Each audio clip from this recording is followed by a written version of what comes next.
Well, here we are back at the shop, and obviously move-in came. I had everything organized and put together well on shelves and things inside of storage, but it was like 4 different storage facilities that were hosting my stuff. And so everything from storage came over to the shop. I have cleared out a little bit of room and put some stuff away. There's a boat we'll be working on, a few shelves that we're going to put up for the short term. But just everything from storage kind of piled. So now the process of taking big piles of stuff and breaking them down into little piles of stuff and trying to get that organized and put away begins. I think for now I've got those 4 pieces there. I've got some French cleat stuff that I think I'll just slap up on the wall up there just to help get stuff out of the way and off the floor. And then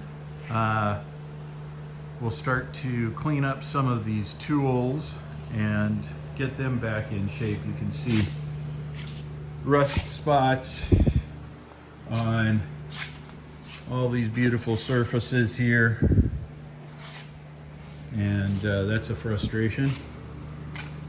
And where's my joiner? I don't even see my joiner. Joiner? Oh yeah, look at that rusty thing. I'm gonna have to get after that and clean up that. So we'll make some short videos of the cleanup process on all these things, get these tools in order, get some stuff on the walls, and then I think we'll build a couple of workbench sawhorses so that they can substitute in as kind of small workbenches. You'll see what I mean when we get to them. It's kind of an old school method of having a small workbench, but it's really in the form of a sawhorse, but has some clamping features. I think we'll build a couple of those, and then we'll create a strongback on top of that and create a torsion box on top of the strongback, and get a nice flat clean surface.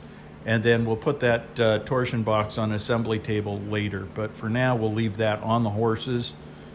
And we'll use that to assemble up some shelves and things like that. So that will mean that we'll clean up that corner, get some tools put away, and we'll put in some cabinetry, put in that chop saw into a miter station. And yeah, that's kind of the plan for now, and we'll figure out the rest of this stuff as we go. That boat's got a little bit of interior work, some brass to be polished up that was sitting outside, and got a little bit of damage. I did all the cleanup work on it, did some re-epoxy and everything on the shell, re-epoxied some things on the inside, but the inside needs to have a polyurethane finish and UV protection, and it'll be good. The bottom of the boat has it.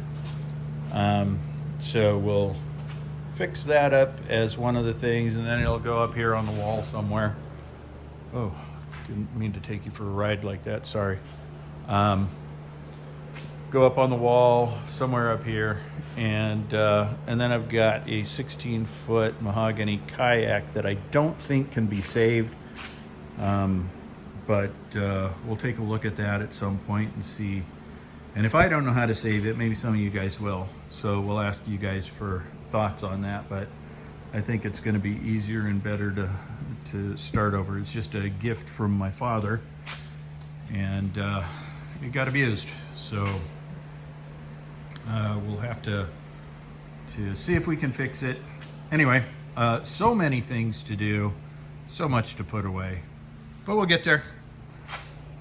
It's a process. All right, there's a first little update. We'll talk to you guys soon.